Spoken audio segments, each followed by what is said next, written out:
आज तक रेडियो सुनता है सारा जहां।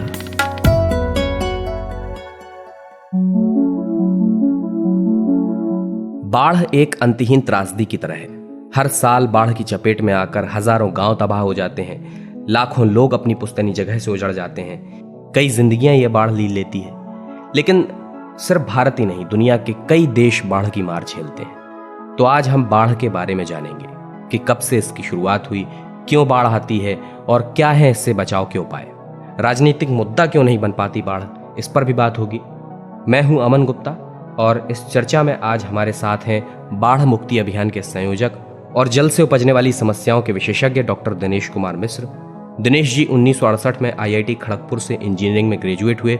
उसके बाद उन्होंने PhD की और देश में आने वाली बाढ़ का उन्होंने सालों तक अध्ययन किया है। कई किताबें भी लिखी हैं। उनकी एक किताब है कोसी नदी की कहानी दुई पाटन के बीच में, जो बहुत चर्चित है। तो दिनेश जी, आपका बहुत बहुत स्वागत है आज तक रेडियो के इस पॉडकास्ट में। धन्यवाद। दिनेश जी, मेरा सबसे पहला सवाल यही है कि क्या बाढ़ इतनी विध्वंसकारी पहले भी थी या समय के साथ इसका रूप बदला है? देखिए, कहते हैं कि नदियां और प्रकृति जो कुछ भी है वो जब बदला लेने पर उतर आती है ना, तो कोई बुद्धि काम नहीं आती है। तो उसके साथ एक हद तक सामंजस्य बैठाना बहुत जरूरी है कि आप उसको कितना दूर तक परेशान कर सकते हैं कि वो आपको परेशान न करे, क्योंकि उसकी जो मार पड़ती है वो बड़ी विचित्र होती है। तो जैसे जैसे हम लोग छेड़ते जाएंगे नदियों को, जंगलों को, पहाड़ों को, जिसको कि प्रकृति के मुख्य ये आयाम हैं, तो उतनी उतनी तकलीफें तो हम लोगों को उठानी पड़ेगी। अब ये विध्वंसकारी होती हैं या नहीं होती हैं, मतलब इसके बीच में टेक्नोलॉजी का भी अपना रोल है कि हम लोग जब भी तकनीक का इस्तेमाल करते हैं तो जो जितने हमारे इंजीनियर हैं, मैं भी खुद भी एक इंजीनियर हूँ, तो हम लोगों को तो सिखाया तो यही जाता है ना कि जो सामने पड़े उसको कंट्रोल कर लीजिए और उसको अपने काबू में रखिए कि वो अपनी मर्जी से काम न करने पा रहे। ठीक है, हम लोग एक कुछ समय के लिए कर भी लेते हैं, ऐसा नहीं है कि नहीं कर पाते हैं, लेकिन उसके बाद जब उल्टी मार पड़ती है तब तो किसी के संभाल में नहीं आता है। एक अंग्रेज इंजीनियर था, FC हर्ष था नाम उसका, मिलिट्री इंजीनियर था। तो वो एक बार कोसी के इलाके में घूम रहा था, जो बरौनी और कटिहार वाली लाइन है उस पर। तो उसको देख करके उसने कहा था कि जो नदियां हैं उनका जो काम है, एक तो ये है कि पानी का एक जगह से दूसरी जगह ले जाना, पहुंचा देना। दूसरा काम है कि वो जमीन पर गाद फैला देना, ऐसे सिल्ट फैला देना जिससे कि उर्वरता जमीन की बनी रहती है। और फिर ये है कि भूमि निर्माण एक उसका और काम है। नदियां हमेशा जो अपने साथ गाद लाती हैं उसके साथ वो जो फैलाती हैं, तो इस तरह से भूमि का निर्माण होता है। तो ये सतत प्रक्रिया है जो कि चलती रहती है। हमारी जो गंगा यमुना वाली जो घाटी है, ये भी भूमि निर्माण से, नदियों के भूमि निर्माण से ही इसका जन्म हुआ है। तो उसके कार्य में अगर आप बाधा डालेंगे तो बड़ा मुश्किल होता है ना कि आप बालू खोदिए गंगा के बेड में, तो 10-10 हजार फुट नीचे बालू ही मिलती, तो उतना तो हम लोगों ने सेडिमेंट जमा कर लिया है ना। तो आप उसको रोकेंगे तो आप नदी के साथ अच्छा सलूक नहीं करेंगे। अच्छा दिनेश जी, बाढ़ कब से आना शुरू हुई?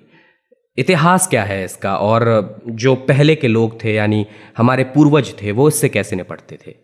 देखिए, नदियों के साथ जो मुकाबला शुरू हुआ है प्रकृति मनुष्य का, वो तो तब से शुरू हुआ, नहीं थोड़ा बहुत तो दखलंदाजी उसके साथ थी हमेशा। लेकिन जब आदमी ने खेती करना सीखा तो पहले तो घुमंतू लोग थे, नोमैड्स थे, अपना इधर उधर घूमते थे जानवर लेकर के और उनका शिकार करते थे और जंगलों से जो कुछ मिलता था खाते पीते थे आराम से। लेकिन जब उन्होंने खेती करना सीखा, कहते हैं कि करीब 9-10 हजार साल पहले ये काम शुरू हुआ था खेती करना। तो खेती कर रही है जब आप, तो एक जगह रहना पड़ेगा ना। खेती और घुमंतू जीवन ये तो नहीं चल सकता, आपको रहना पड़ेगा। या समाज के एक हिस्से को वहाँ रहना पड़ेगा और कुछ लोग घुमंतू रह जाएं, अलग बात है, लेकिन खेती आपको स्थायी कर देगी, एक जगह पर स्थिर कर देगी। और जब स्थिर करेगी तो सबसे अच्छी जमीन तो नदी के किनारे वालों की है। हमारे यहाँ भी अभी जो जितना अच्छा बियर में उपजता है, अगर उपज पाता है तो सबसे अच्छी खेती वहीं होती, सबसे अच्छी उपज वहीं होती। तो ये लोग नदी के किनारे बसे और नदी के किनारे बसे तो बसने के साथ साथ वो नदी तो थी ही, जो उसका पानी इनके यहाँ आता था। तो उन्होंने अपने अपने बचाव के बहुत से तरीके ईजाद किए, बांध बना दिया, बंधा बना दिया, तटबंध बना दिया, गांव को घेर लिया, घर को घेर लिया, वगैरह वगैरह सारी चीजें उन्होंने की। लेकिन उसके साथ साथ नदी के व्यवहार में भी परिवर्तन आया। जैसे जैसे हमारी अपेक्षाएं बढ़ी वैसे वैसे नदी से, वैसे वैसे नदी के व्यवहार में परिवर्तन आया और वो फिर बदला लेना शुरू करती। तो मेरा अपना मानना है कि ये कृषि कर्म जब से शुरू हुआ, जब से अनाज का उत्पादन करना हम लोगों ने शुरू किया, तब से नदियों के साथ हमारी छेड़छाड़ कुछ ज्यादा ही हो गई है। अब इस पॉडकास्ट में एक छोटा सा ब्रेक लेंगे और ब्रेक के बाद और कुछ सवाल जवाब होंगे। आप हमारे साथ बने रहिए। आज तक रेडियो अब सुनिए आज तक की मोबाइल एप्लीकेशन पर भी। प्ले स्टोर से आज तक की मोबाइल ऐप डाउनलोड करें। ऐप में आपको सबसे ऊपर राइट साइड में 3 आइकन दिखेंगे। उनमें से एक जो सबसे बीच में है वो है आज तक रेडियो का आइकन। तो उसे उंगली से जरा सा छू दीजिए और खुल जाएगा हमारा पिटारा, जिसमें क्या है, न्यूज़ तो हर जगह है, पर हमारे यहाँ न्यूज़ है सही कॉन्टेक्स्ट के साथ। खबर तो आ गई, पर खबर से आगे की बात क्या है, उसका एनालिसिस आपको हमारे यहाँ मिलेगा। और इस ठिकाने पर सिर्फ खबरें ही नहीं हैं, ज्ञान की बातें हैं, मज़ेदार किस्से हैं, बतकही है और भी बहुत कुछ है, जिसका स्वाद लेने के लिए इस गली के चक्कर लगाते रहें। आज तक रेडियो कहते हैं इसे, सुनता है सारा जहां। तो ब्रेक के बाद आपका स्वागत है। मैं हूं अमन गुप्ता और आज बाढ़ के विषय में हम चर्चा कर रहे हैं। और चर्चा करने के लिए हमारे साथ हैं बाढ़ मुक्ति अभियान के संयोजक डॉक्टर दिनेश कुमार मिश्र। तो दिनेश जी, अब मेरा अगला सवाल ये है कि नदियों को जब जब हमने बांधने का प्रयास किया है तो जाहिर है उनका गुस्सा हमें झेलना पड़ा है बाढ़ के रूप में, लेकिन ग्लोबल वार्मिंग का भी हम एक असर देख रहे हैं, इससे जलस्तर बढ़ रहा है। मैं ये समझना चाहता हूँ कि आने वाले समय में ऐसे कौन से राज्य हैं जो खतरे के मुहाने पर खड़े हैं? अब किसको कहा जाए, मतलब एक तो हमारी गंगा घाटी और दूसरी ब्रह्मपुत्र घाटी है। ये तो दोनों हमेशा से, मतलब जब से हम लोग जानते हैं तब से बाढ़ प्रवण क्षेत्र है। मतलब असम ले लीजिए, बंगाल ले लीजिए, बिहार ले लीजिए, उत्तर प्रदेश और उड़ीसा का जो कोस्टल इलाका है, आंध्र प्रदेश का कोस्टल इलाका है, तमिलनाडु का कोस्टल इलाका है, कर्नाटक, महाराष्ट्र, जितने कोस्टल इलाके हैं वो तो सारे के सारे हैं उसमें। अब पिछले कुछ वर्षों से राजस्थान में बाढ़ आ रही, जिसके बारे में हम लोग पहले कभी नहीं सुनते थे, है ना। मध्य प्रदेश में इस साल क्या हुआ, उत्तराखंड में बाढ़ आ गई। तो उत्तराखंड की बाढ़ ऐसा नहीं है कि उसके किस्से नहीं हैं, लेकिन उनकी जो आवृत्ति थी, फ्रीक्वेंसी थी, वो बहुत कम थी, बहुत ही कम थी। कभी कभी उपद्रव होता था। तो ये तो हम कह सकते हैं कि ग्लोबल वार्मिंग की वजह से या जो जलवायु परिवर्तन है उसकी वजह से इसमें कुछ तेजी आई है। लेकिन ये सारा कारण जलवायु परिवर्तन मुझे नहीं लगता है कि होगा, क्योंकि मैंने जो अध्ययन किया है यहाँ कम से कम बिहार की बाढ़ का, तो 1948, 1953, 54, 56, 61, 62, 68, उसके बाद 75, 78, 84, 87, मतलब एक सीरीज लगी हुई है, एक लंबी लिस्ट है उसकी, जिसमें बाढ़ आती रही है।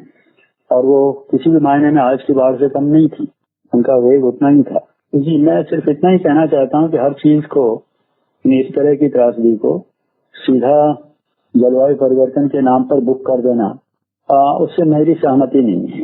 हमारे यहाँ 1962 में इतनी ठंड पड़ी थी उस 60 के दशक में उत्तर प्रदेश में और बिहार वगैरह के इलाके में कि पाइप फट गए थे, पानी के जो पाइप थे वो फट गए थे। इधर हाल के दिनों में आपने कभी सुना इधर 10, 15, 20 साल के अंदर के पाइप फटा हो, जब से हम लोगों ने जलवायु परिवर्तन के लिए शोर करना शुरू किया? लेकिन वही गर्मी का स्तर भी तो, वैश्विक तापमान भी बढ़ रहा है।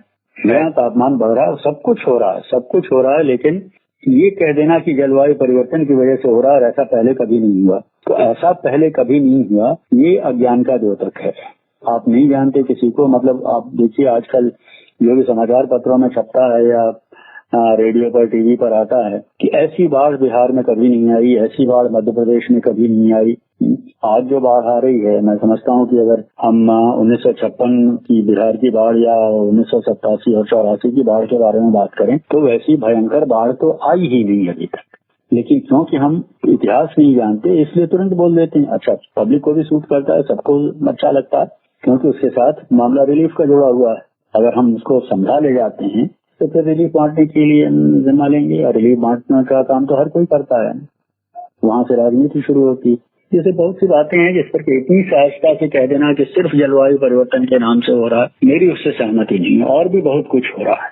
अच्छा, मुझे एक बात बताइए दिनेश जी कि जब बाढ़ इतने बड़े जनसमूह को प्रभावित करती है तो क्यों ये चुनावी मुद्दा क्यों नहीं बन पाती?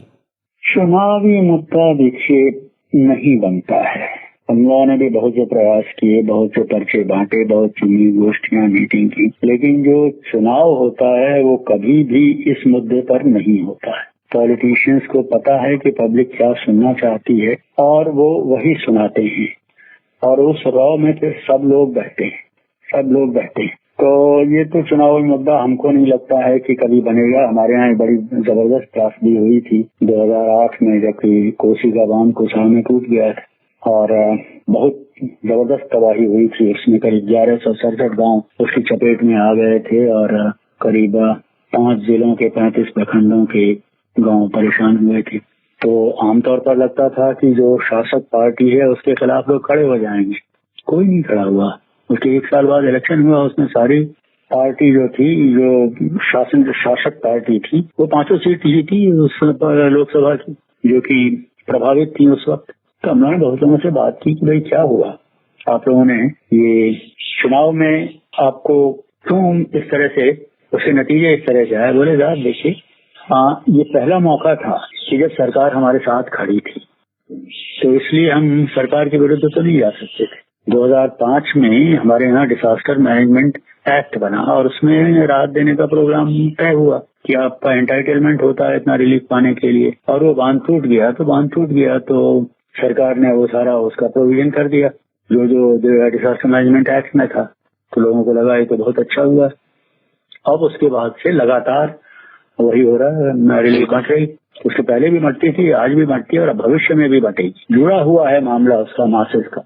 बिल्कुल ऐसी आपदाएं आएंगी तो सरकार सिर्फ रिलीफ से काम चला देती है और फिर बचता है कहने को तो फिर एक्ट ऑफ गॉड बता दिया जाता है। एक्ट ऑफ गॉड तो मतलब जो अदृश्य है उसके जिम्मे आप कुछ भी डाल दीजिए ना, बिल्कुल तो उन्होंने किया। लेकिन जब हम कोई योजना बनाते हैं बाढ़ नियंत्रण की या सिंचाई की, तब तो हम कुछ चीजों का वायदा करते हैं ना कि योजना पूरी करके हम फला काम करेंगे, आपका सारी तकलीफें मिटा देंगे और आपको रिलीफ देंगे और फलाना करेंगे। जो कुछ भी प्रॉमिस कर सकते हैं वो करेंगे। तो सारी बातें तो कही जाती है ना उसके बाद, लेकिन उसके बाद न तो किसी को याद रहता है।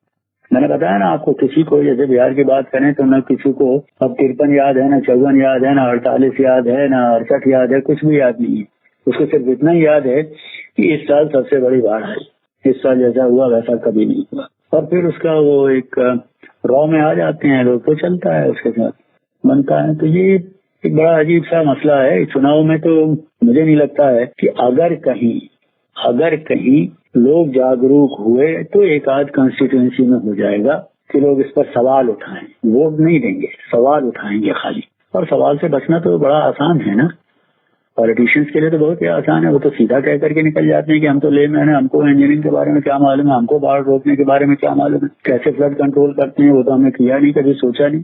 तो हमसे तो जो इंजीनियर लोग कहते हैं वो हम लोग कर देते हैं। तो आपको अगर कोई दिक्कत है तो इंजीनियर से पूछिए। इंजीनियर्स का तो पब्लिक के साथ कोई डायलॉग नहीं होता, डायलॉग तो पॉलिटिशियंस का होता है। लेकिन फिर भी अगर आप कभी इंजीनियर साहब से पूछ लीजिए, किसी भी इंजीनियर से कि भाई ऐसी ऐसी बात है और क्यों इतना ऐसा हुआ, तो सीधा सा जवाब देते हैं वो लोग कि जवाब होता है इसलिए कि हम जो करना चाहते हैं वो हमको करने नहीं दिया जाता है। क्योंकि हम कितने भी बड़े इंजीनियर हों, लेकिन सवाल इस बात का है कि हम कोई निर्णय तो नहीं करते हैं, निर्णय तो नेतृत्व करता है। बिल्कुल दिनेश जी, आपने बताया कि दुनिया के तमाम देश बाढ़ झेलते हैं और ये हम जानते हैं। लेकिन मैं ये जानना चाह रहा हूँ, जब हम 21वीं सदी में हैं तो क्या इस समय कोई भी ऐसा देश है जिसने ऐसी टेक्नोलॉजी बनाई हो या ऐसा तरीका ईजाद किया हो जिसने बाढ़ रोकने की दिशा में एक मिसाल कायम की हो? देखिए, सबसे समृद्ध तो हमारे यहाँ अमेरिका है ना, उसके आगे तो और कुछ नहीं है। उनके यहाँ भी हर 2-3 साल बाद नदियां परेशान करती और उनके यहाँ साइक्लोन आते हैं, जो कि वो भी एक तरह से अल्टीमेट तो बाढ़ ही आती है ना, उसमें परेशानी बढ़ती है। तो उनका भी इतिहास है अपना, लेकिन वो नहीं कर पाते हैं। तब कभी आप नेदरलैंड की मिसाल लेंगे, कभी कहीं की मिसाल लेंगे, लेकिन वो विपत्तियां तो पीछा नहीं छोड़ती हैं। आप सीधी सी बात है कि प्रकृति के सामने आपकी औकात एक आदमी से जीव की है। तो वो जिस तरीके से बिहेव करेगी और जिस तरह से आप उसके साथ बर्ताव करेंगे, वो जब तक उसमें सामंजस्य नहीं होगा और जो तकनीक है, टेक्नोलॉजी है, उसकी मर्यादा को अगर नहीं समझेंगे कि यहाँ तक तो हमारा व्यवहार जो है मर्यादित है, लेकिन इसके ऊपर अमर्यादित हो जाता है, वो सनक हो जाती है ना। अब तटबंध नहीं काम कर रहे हैं हमारे पास, हमारे साथ में, उस पर कोई बहस ही नहीं होती। कहते हैं हाँ नहीं काम कर रहे हैं तो हम फलानी जगह जाकर के बांध बना देंगे, हाई डैम बना देंगे। अगर हाई डैम बनाते हैं तो ये सारी दुनिया में उसमें ऊंचे वाले बांध तोड़े क्यों जा रहे हैं? जाहिर है कि उनके जो वायदे किए गए होंगे वो पूरे नहीं हुए होंगे और इसके साथ और विकृतियां आई होंगी। तो दिक्कत ये है कि हम बहस नहीं चलाते हैं ना। आम आदमी के साथ हमारा कोई संपर्क है ही नहीं। वो जो हमारी अपनी त्रासदी है वो अपने तरीके से भुगतते हैं, रिलीफ मिल जाती है, कभी कभी कभी नहीं मिलती है। और उनका जो है वो तो टेक्नोलॉजी है, अपनी टेक्नोलॉजी के गुण की बात होती है, कभी दोष की बात नहीं होती। बुनियादी चीज है कि हमारा रोटी, कपड़ा और मकान, 3 चीजें हमारी अक्षुण्ण रहनी चाहिए, वो हमारे लिए उपलब्ध होनी चाहिए। तब ये जानना जरूरी होता है कि वो लोग जो कि बिना किसी बाहरी मदद के सदियों से अगर बाढ़ के क्षेत्र में रहते आए हैं तो उन्होंने कुछ तो किया होगा ना अपने बचाव के लिए। वो हम लोगों को नहीं पढ़ाया जाता है ना। हम लोगों को तो सिर्फ बाढ़ के साथ दुश्मनी साधने को बताया जाता है ना कि इसको काबू में कर लेना। तो काबू में करना है तो फिर दूसरी पार्टी भी आपके मुकाबले में खड़ी होगी कभी न कभी। दिनेश जी, मुझे इस पूरी चर्चा के दौरान ये बात तो अब समझ आ गई है कि बाढ़ रोकने का हमारे पास कोई उपाय नहीं है, क्योंकि लोगों का बर्ताव जो है वो तो बदलेगा नहीं। तो नुकसान कैसे कम किया जा सके, इसके बारे में कुछ बताइए। अब उसके लिए तो फिर देखिए, मैं मानता हूं कि हमारी चर्चा उन्हीं लोगों से होनी चाहिए जो कि इसको भुगत रहे हैं कि क्या करने से उनका नुकसान कम से कम होगा। वो भी हम ही लोग सिखाते हैं। जो आदमी नदी के किनारे या उस बाढ़ग्रस्त क्षेत्र में पैदा होता है, 2 साल की उम्र से वो नदी के घाट पर जाना शुरू कर देता है पिता की उंगली पकड़ करके। 8 साल तक वो तैरना सीख जाता है और 12 साल में वो नाव खेने लग जाता है। उसके गांव में पानी कहाँ गिरता है वो बच्चा बता देगा। 11-12 साल का लड़का जो उधर से एक नाली बनना शुरू होता है और इधर से पानी निकल जाता है। और कितना पानी आता है, कैसे आता है, उसके पास कोई इंस्ट्रूमेंट नहीं होता, उसको कोई नॉलेज भी नहीं होती, कुछ भी नहीं होता, लेकिन वो अपने अनुभव से वो चीजें सीखता जाता है। और तब उसके हिसाब से वो कभी मचान के लिए घर बनाता है, कभी ऊंची जगह पर जाने के लिए जगह बनाता है, कभी अपने अनाज को बचा करके रखने की कोशिश करता है। वो सारी चीजें वो करता है। ऐसा नहीं कि वो बेवकूफ है, वो करता है। और हमारी बुनियाद जो इंजीनियरिंग की थी वो इन्हीं लोगों के ज्ञान पर रखी जानी चाहिए थी। लेकिन हम वो ले आए, चाइना से ले आए। और इंग्लैंड की तो बात नहीं करेंगे, ब्रिटिश, उनके यहाँ तो हर समय पानी बरसता रहता है और वो कभी बारिश पर कविता नहीं लिखते, हम लोग लिखते हैं क्योंकि हमारे यहाँ हर समय पानी नहीं बरसता। तो एक कल्चर का डिफरेंस है, कल्चर का अंतर है। तो सिखाया तो यही जाता है ना कि जो कुछ सामने पड़े उस पर काबू कर लो। तो काबू करोगे तो कभी न कभी वो रिटेलिएट करेगा आपको। वहाँ सीखना चाहिए था हम लोगों को, जो बाढ़ वाले क्षेत्र हैं, कि भाई आपके साथ ऐसा ऐसा हुआ, क्या करना चाहिए था। ये हम लोग कभी नहीं करते। हमने नदियों के किनारे बांध बना दिए, हमने नहरें बना दी और हमने रेल लाइन बना दी, सड़कें बना दी, रास्ता नहीं दिया उनसे होकर के। आप किसी भी बूढ़े आदमी से जाकर के, अभी भी वो लोग मौजूद हैं, मैं 1000 साल या 9000 10 साल 1000 साल पहले की बात नहीं करता, आज भी आप गांव में किसी बूढ़े आदमी से बात कीजिए तो हमेशा कहता है कि पहले पानी आता था और चला जाता था, हमारी बाढ़ 2.5 दिन की होती थी, उससे ज्यादा नहीं होती थी। साल में बरसात के मौसम में 3-4 बार पानी आ गया तो उसके साथ वो सिल्ट आ गई तो हमारे खेतों में खाद की जरूरत नहीं पड़ती थी, और ये पानी आकर के 3-4 बार फैल गया तो हमको सिंचाई की जरूरत नहीं पड़ती थी, हमारी खरीफ की फसल हो जाती थी, रबी के लिए नमी बच जाती थी। अब बांध बन जाने की वजह से पानी तो आता है हमारे गांव में, लेकिन बांध तोड़ करके आता है, सड़क के ऊपर से आता है।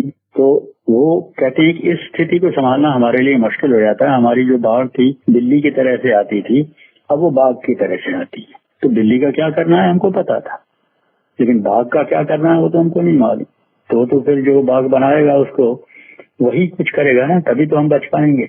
उसके साथ उसको हम लोग लेमैन कहते हैं कि मूर्ख आदमी है, ये क्या जानता है। और हम लोग जो हैं वो पढ़ लिख करके आ जाते हैं तो एक्सपर्ट हो जाते हैं। फिर हमारे पास संसाधन है, उसके पास तो कुछ भी नहीं है। उससे पूछने जाए कि तुम्हारे लिए क्या कर सकते हैं तो उसको समझ में नहीं आता है। उसके साथ अगर कोई पढ़ा लिखा आदमी बैठा हुआ तो उसको तो चुप करवा देना बहुत आसान है। फलानी जगह बना दिया तो वहाँ तो काम कर रहा, यहाँ क्यों नहीं करेगा, आप ही लोग कुछ शरारत करते होंगे। तो बहुत ही मामला बहुत कॉम्प्लेक्स है, इसको इतनी सहूलियत से नहीं, इतनी आसानी से नहीं समझा जाना चाहिए। इस पर पूरे समाज को बैठ करके विचार करना चाहिए कि भाई हमारी ये बंदिशें हैं और इसके बीच में हमको काम करना होगा। तो बिल्कुल जो हमारे नीति नियंता हैं उनको समाज के लोगों के बीच में बैठ के, जिन्होंने बाढ़ को झेला है, उनके बीच में जाकर हल निकालने की ज़रूरत है, क्योंकि सिर्फ सरकारी योजनाओं से कुछ नहीं होने वाला, ये तो तय है। तो दिनेश जी, बहुत बहुत शुक्रिया आपका इस पूरी चर्चा में शामिल होने के लिए, हमें अपना कीमती समय देने के लिए। बहुत धन्यवाद आपको भी। तो ये पॉडकास्ट आपको कैसा लगा हमें ज़रूर बताइएगा हमारे ईमेल पर। ईमेल पता है radio@aajtak.com।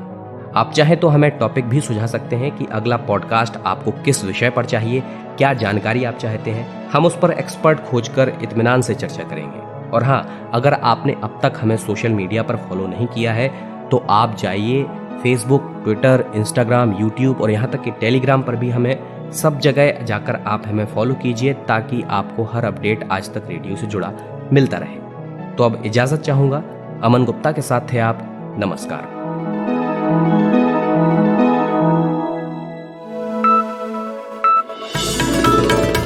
खबरों की हलचल और देश विदेश का मिजाज आप सुन रहे हैं आज तक रेडियो।